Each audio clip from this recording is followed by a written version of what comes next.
Hey everyone, welcome to yet another video. In this video, you're going to learn 5 mistakes that you may be making in the IELTS reading test. So let's get started with each of these mistakes and how you can solve them.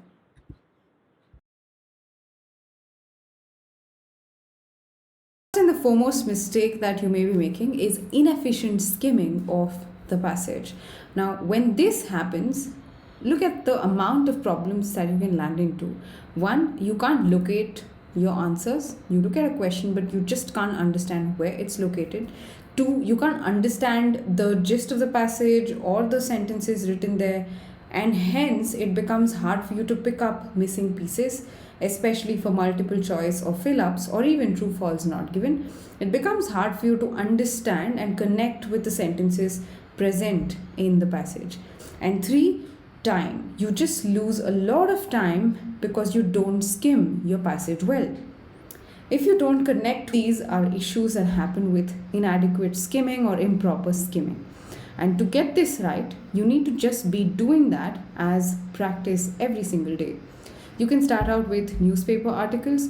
You can start out by circling words that you feel are necessary for the passage. Try to understand the meanings of these words if you don't know them, and then try and connecting them together and predict the content of the passage. That's how you do effective skimming. Let's move ahead to mistake number 2.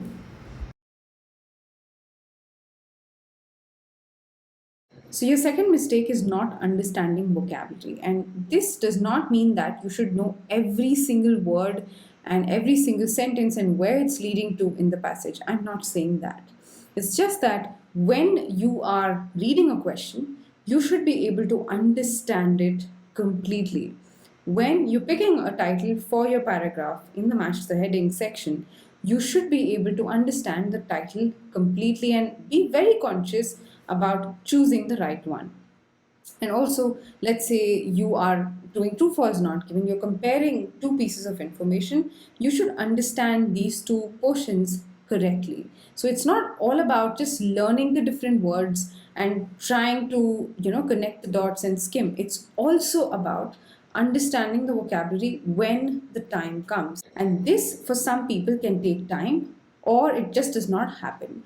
Now, the reason is focus. It's simply focus because 90% of the students know these words in the English language. It's just that they can't use them while they speak. But since this is a reading test, all you have to do is to comprehend the vocabulary. So just take it a little slow, be calm, and try to focus on what the sentence in the question or the passage is trying to tell you. So practice this as well when you're reading a newspaper article. Try to get your reading right. Try to understand what the passage or what the sentences that you're trying to read are telling you. Okay, and that leads us to mistake number 3. So somehow you think that quality is better here, which is true, but you cannot do that at the cost of time. Because if you end up losing a lot of time towards the end of your test, where you'll be taking on long passages, you're going to find it difficult to read and get to these answers. So don't waste time on one question because you can't find answer to it. And if you're doing questions that are in the same order, questions like true false not given, MCQs, fill ups. If you're doing these questions that follow the sequence of the passage, it's very important for you to just leave that question, move on to the next one, and maybe relook at it later. Also important for questions like matching headings, information, where you're not spending time on just one paragraph thinking about what the title can be. You're going ahead, reading the other paragraphs, and trying to identify headings for them. And maybe, who knows, by reading those paragraphs, you can arrive at the heading for the first one. Okay, so that leads us to mistake number 4. This, as small as it may sound, writing answers incorrectly is also a problem. Now, a classic mistake that happens here is when you have questions that have yes, no, and not given, and you write true, false, and not given, your answer is going to be incorrect.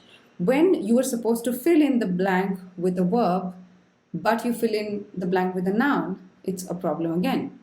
When you have to change the form of the verb from passive to active or vice versa, and you don't do that correctly, that is a problem. So writing answers incorrectly, or not writing in caps when your paragraphs are addressed A, B, and C in caps, you're not writing them correctly. That's an issue. When you're supposed to write Roman letters, you end up writing numeric numbers. That also is an issue. So just make sure you read the instructions just right after the statement which says read the following passage and answer the question that follow. There is a statement that says write this to this against answers this to this. And that leads us to the last mistake of the day. All right. So following the right approach is important, especially for the following questions: true, false, not given, matching headings, matching features, sentence endings, matching information. All of these question types have a certain approach to follow. And if you can't follow them correctly, then that's an issue because, again, you're arriving at the wrong answer. Let me take an example. So, for matching information, it is important that you read a paragraph and try and match it with each question and see if this statement is present here. Instead, if you read the whole passage again and again, or try and find words in the question somewhere in the passage, you are wasting time and hence you end up guessing. And all these problems usually arise because you're not prepared for the format of the IELTS reading test. So make sure you learn these techniques because IELTS reading has too many question types and the approach is slightly different for each of these question types that I mentioned. I've done some videos on IELTS reading. You can check that out. I'm tagging these videos for the rest of the duration of my video on TFNG and matching headings. So try to understand these techniques and implement them in your practice. If you feel that you don't know these techniques, you need to understand the format, visit the official IELTS website, buy an official IELTS guide and try to get these techniques right. This is as important as the other mistakes that I mentioned. So your skill is one, but your approach to answer these questions has to be correct. Okay, all right. So that's it about today's video. I hope you enjoyed this lesson and I hope you won't make these mistakes in the reading test. Let me know what other mistakes you make and let me know if these mistakes have created a problem for you in the past.